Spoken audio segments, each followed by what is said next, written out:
Alrighty guys, so I'm going to show you today's one sheet wonder, right? Turned out cute. I'm going to show you how I made this larger file folder. You definitely have to have one that is in the middle. Okay, I ordered more file folders. The heavyweights, they have them 25 for $5 at walmart.com. They also have a pack of 100 intended in for colors for 18 or 20 depending on, so yeah, if you want some file folders, 100 of them is $20.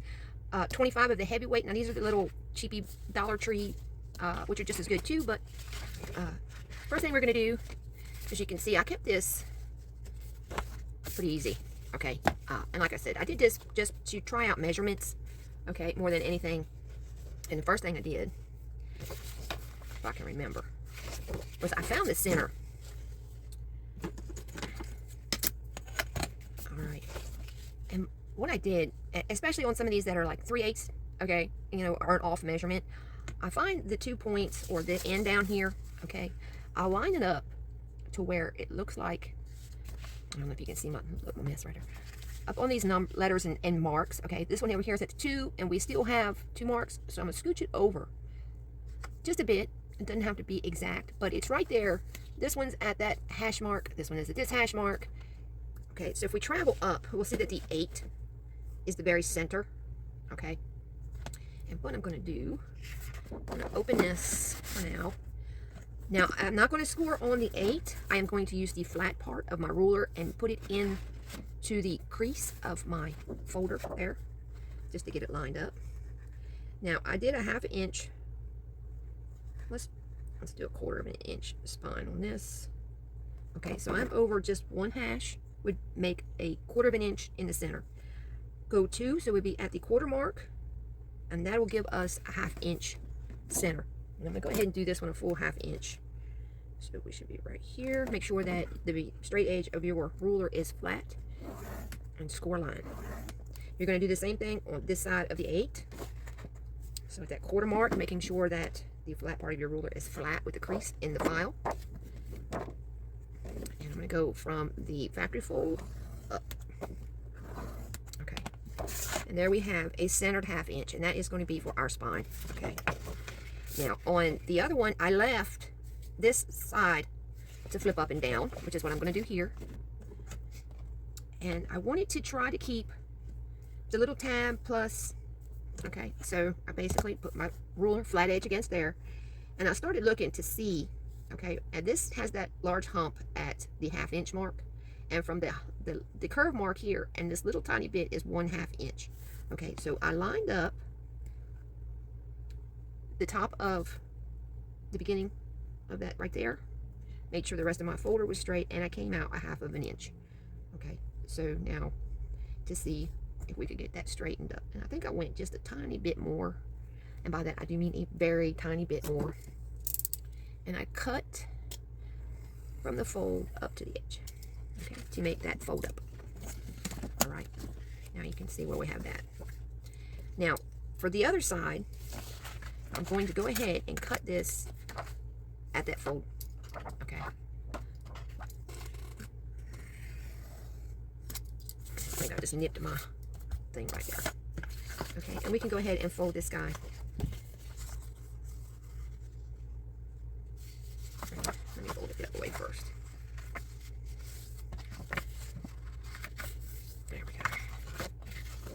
There we go. Now I have that folded. Where'd it go? Oh my gosh. Oh. Okay, so I open it this way. You have it that way. Let's see how I did this. This is the inside, so yeah, like this. And I nipped my little thing right there.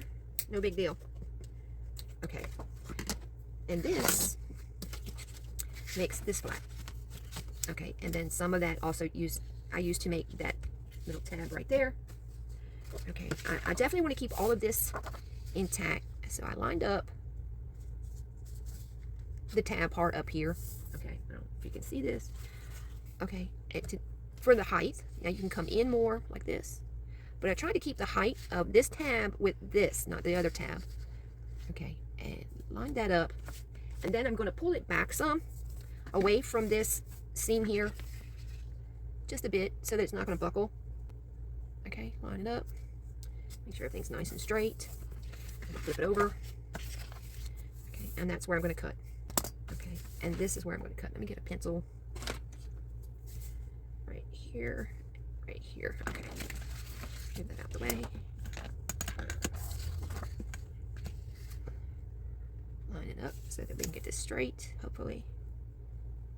On the marks there. Trim down. Okay. This makes our little tuck spot. And then I lined this up again. I went ahead and got that on a full mark, made sure everything was lined up. And I think I went 3/8. I don't remember. And then I covered it with some paper so I can't see either. Yeah, looks to be about 3/8. You can do 1/4, you can do a half. I split the difference, went 3/8 and scored. Okay. Get this to where you want it situated. We're going to fold on that tapered. Alright. And this is going to be attached to the back here on this side. Okay, that way you can cover it up with some papers and it'll simply flip out. That is the only gluing as far as this folder is concerned. Okay. A couple cuts, a little bit of glue. And a giant spider over on my stuff. I'm gonna have to get that thing. It's huge. Never mind. He's faster than I am. Okay. Ooh, I don't like spiders. Alright, line up the bottom and the edge. Alright. And this, again, like I said, you can have it out here on this side. You can flip it up in on here. What makes it so nice, this, is that you can use the factory scores to make it thicker, should you need to later in the future for whatever purpose. I'm in agreement with the majority of y'all in the smaller, this here, option B, simply because it's going to allow us to use our 6-inch papers to do things, whereas this, you're going to have to get super creative into getting everything covered, unless you're going to break out your 12 by 12 papers or your 8.5 by 11s. And yeah, most of this came from one that was 3 12 by 12 to cover this guy. And then I have a few scraps, but not many.